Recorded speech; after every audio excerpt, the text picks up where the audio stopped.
I'm getting some salad prep ready, and I thought maybe there are some of you that are unfamiliar with fennel. Fennel is a root vegetable. It usually, when it's in season, it has long fronds that grow out this way. I like to save these green bits on the end because they really add a lot of nice flavor and as a garnish. So this is how I prep my fennel. I'm just going to cut these parts off the top.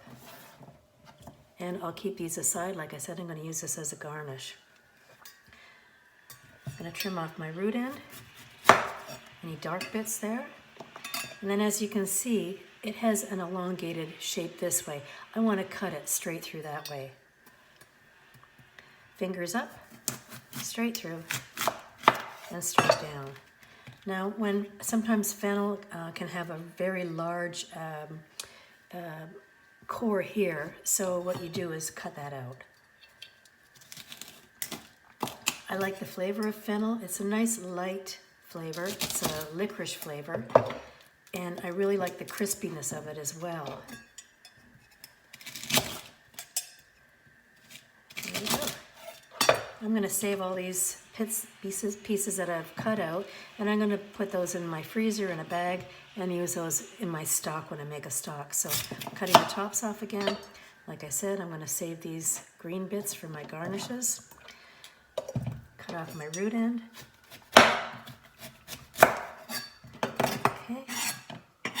And then if it has any discoloration on it like this does, then I just take my potato peeler and I just take it off that way. There we go.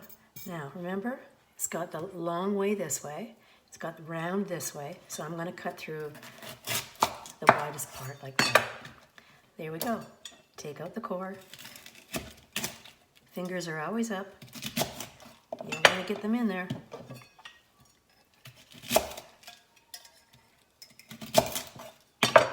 And that's it. That's fennel. It's a lovely root vegetable. It's nice and crunchy. It tastes fantastic. And if you have never, ever eaten it, I hope you'll give it a try. Thanks for watching. My name's Jill. Have a great day.